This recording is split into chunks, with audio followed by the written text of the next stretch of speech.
Hey folks, this is Kalani. Mythic Plus Dungeons will see some interesting changes going into the Shadowlands expansion. 2 affixes that have been around since Legion will be retired and will not show up in the next expansion whatsoever, and 3 new affixes will be added in to take their place and provide a bit of variety in your Keystone adventures.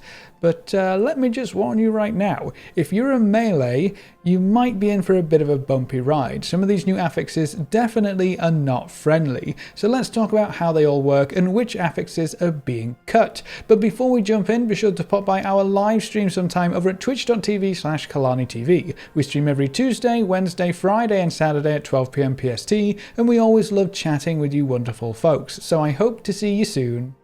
Let's talk about the affixes going away first. Shadowlands Mythic Plus Dungeons will not have to suffer through the Teeming affix or the Skittish affix. These two were kind of weird affixes anyway. Teeming literally just increased the amount of trash in your dungeon and increased how much you needed to kill. It made everything take way longer, which isn't exactly what I would call a fun or interesting mechanic. It also made some dungeons way more difficult when compared to some others, and the Teeming additions were very questionable sometimes. Does anyone remember the very first week of Teeming in King's Rest? There were 2 Zul ads. Half of the time one Zul would kill you if you aren't careful, and putting 2 of them in there was actually ridiculous. But that's all in the past now. No more Teeming for Mythic Plus. And then Skittish was kind of an oddball too. If your tanks were good and well geared, Skittish did almost nothing in your dungeon. If you had rogues and hunters for the misdirects, even better. If the tank was a little less geared, or maybe wasn't quite as good or confident of a tank, they might not be able to get aggro in the first place, which also isn't exactly a fun experience, especially for the tanks who might be trying to run Mythic Plus for the first time. It's also pretty strange for your abilities to suddenly generate so little threat, and I'm sure many tanks simply did not want to run on Skittish weeks because they didn't want to deal with it. But Skittish is being kicked down the road as well, so we don't have to worry about it in Shadowlands. As a quick note, the dev team did say we might see them return sometime in the future, but I kinda hope they stay gone and are replaced by an affix that can change how we play and they're potentially fun to work around. Speaking of new affixes, we have 3 joining the roster for the new seasons of Mythic Plus Dungeons next expansion. Let me introduce you to Spiteful, Inspiring and Storming. Spiteful is a new level 4 affix which reads, "Fiends rise from the corpses of non-boss enemies and pursue random players."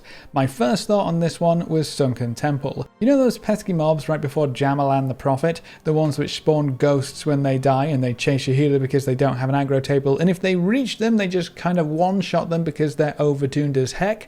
Yeah, this affix is more or less that, except every single mob in your dungeon that isn't a boss will spawn a ghost. They're incredibly dangerous, but kind of easy to deal with at the same time. When you kill a mob, a ghost will pop up. They don't wait for a certain trash percentage like the Reaping Ghosts did, and they don't wait for your entire pack of monsters to die. When one mob falls, a ghost takes its place. That ghost will pick a random target and start chasing them. They don't have any unique abilities and nothing you have to interrupt or really worry about, but they do melee incredibly hard.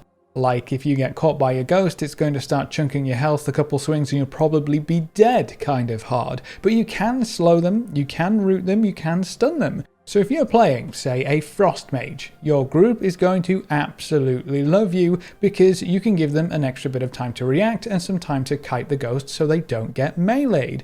Blizzard slows, Frost Novas, all that good stuff. Now, each ghost does have a health pool. You can kill them. They have about 100,000 health baseline that will scale with the key level, and of course their damage will scale as well. So the higher the key, the more dangerous it will be if the ghost catches you. The good news here is that you don't actually have to kill the ghosts if you don't want to. They have a passive debuff where they lose 8% of their health every second that they're alive, so they can only ever last for a maximum of 13 seconds.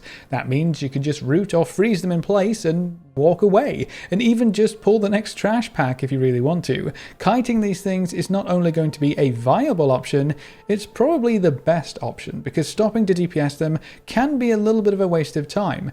Sure, any damage you put into them is time they're not going to be alive. The more damage you deal, the less time they're active, easier to deal with, but if you have slows and roots and AoE stuns, that's a very easy way to deal with this affix.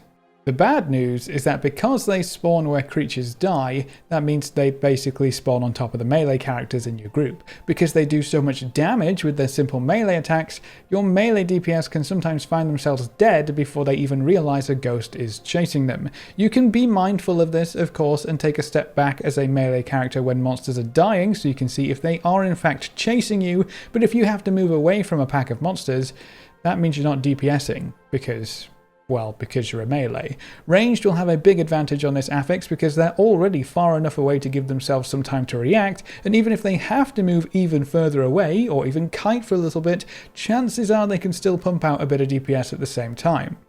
It is definitely not the most melee-friendly thing in the world, but as an affix, I do think it's kind of interesting. At first, it was quite painful until we realised that we can just slow, root, stun and walk away, or just nuke them down, whatever mood we were in. That turns this affix into just something to be careful about, or very careful about if you're a melee. Inspiring is another new level 4 affix which reads, some non-boss enemies have an inspiring presence that strengthens their allies. This is pretty simple and should be easy to understand because we've had this affix already. Last time we saw it, it was called Beguiling. Yeah, you remember that one? Well, Inspiring is more or less just an emissary of the tides, but on a bunch of little mobs instead. If a monster has a golden glow around them, that's the Inspiring affix. They will inspire nearby monsters and prevent any and all interrupts or CCs from working on them. That's kind of it, but what that does mean is you have a few options here. You can pull everything together and nuke it all down, if you can survive without the interrupts or stuns, or you can CC the inspiring monsters and take out the rest first. We just kind of ignored this affix for the most part when testing dungeons, because as soon as the inspiring monster dies, the effect is lost. So you can CC and interrupt afterwards without any issues. There really isn't too much of a problem here. There do seem to be a lot of inspiring monsters throughout a dungeon though, many more when compared to the Emissary of the Tides from BFA's affix, so you might have to be careful when pulling multiple packs. This affix will also become considerably more potent as you go higher and higher in key levels, because your reliance on interrupts and crowd controls to avoid quick deaths becomes more prevalent. But anything under a 10, I imagine most players just won't pay too much attention to it, which means in some cases this affix won't affect your dungeon at all. And the last new affix is Storming. This is a level 7 affix, so it will pop up on keys level 7 or above, and it reads, while in combat, enemies periodically summon damaging whirlwinds. If that sounds kind of ouchy, that's because it kind of is. This affix works kind of like Volcanic in that it's an environment effect, except it creates way more problems because the tornadoes stick around for a bit. With Volcanic, you step out of it, job done, crisis averted. With Storming, you're dodging tornadoes all day long. You can see where a tornado will spawn because there's a big grey-white swirly thing on the floor, and then the tornadoes will just start ripping around in little circles. Because the tornadoes spawn near the monsters that you're fighting, this affix is super rough for the melee from the testing that we've done. We even have some melee DPS outright refuse to play melee if we were testing the Storming affix. So that's how some players feel about it already. Melee have to dodge around tornadoes the entire time, or your tank has to kite for every set of tornadoes that spawns. There doesn't seem to be much of a middle ground here if you want your melee to survive. There were plenty of times where a couple of tornadoes would spawn and the melee would just fall over right afterwards. Over on the range side, it's really not that big of a deal, which feels really bad to say. This is partly because you don't have to deal with most of the tornadoes that spawn, because they're up in melee killing them, but even if you do get a stray tornado every once in a while, you can dodge around it while still doing some DPS, and it's not like, the mobs are covered in tornadoes so the melee can't get to them, but you don't really care about that if you're ranged. But the melee either have to stand out and not deal any damage, or risk killing themselves to try and do some DPS. It's really not that fun to play around, and it's certainly not ideal to bring melee into keys with this affix. The tornadoes deal a lot of damage, they spawn very often, and they knock you back a bit, so they also play a role in disrupting your group. While the tornadoes weren't too bad for ranged in this wide open dungeon, I do imagine any dungeon with closer walls or small pathways or platforms would become very frustrating with this affix. I also don't know if an affix that creates large environment effects that you have to dodge is really a good idea. Storming can significantly reduce your available space to safely work in, and there are quite a lot of bosses with small platforms or arenas where space is the most essential part of the fight. At this point on the beta, Storming might be the most punishing affix to play with out of all of them, new and old included, and one of the worst in terms of fun for sure, especially if you're a melee.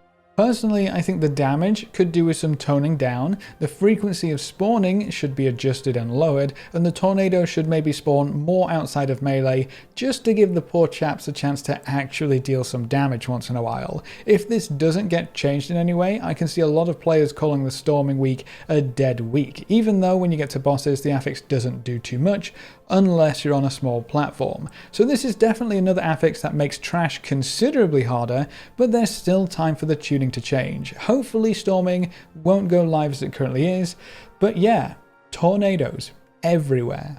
And that's all the changes to Mythic Plus affixes that we know of so far, including the 2 that are being removed and details about the 3 that are being added to the Shadowlands season and exactly how they work. What do you think from what you've seen so far? Do any of these affixes make you think twice about playing a melee, or will you try your best to work around them when the time comes? Leave all your thoughts in the comment section below. If you want to explore the beta or help us get ready for Shadowlands, you can find us over at twitch.tv/KalaniTV. We stream every Tuesday, Wednesday, Friday and Saturday at 12 PM PST, and watching the stream and coming to say hi is one of the best ways you can support the channel right now, and if you ever wanted to be included in the long list of names at the end of every video, a subscription on Twitch is the easiest way to make that happen. You get a free sub to any Twitch channel if you have Amazon Prime too, so be sure to take advantage of that. A big thank you to everyone who has subscribed on Twitch already, and to our supporters over on Patreon. You can see their names floating by on screen. If you want to join these lovely guys and gals, well, now you know how. Remember to leave a like just below the video before you leave, and if you want to see more, make sure to subscribe. But apart from that, thanks for watching folks, good luck and have fun, and as always, I'll see you next time.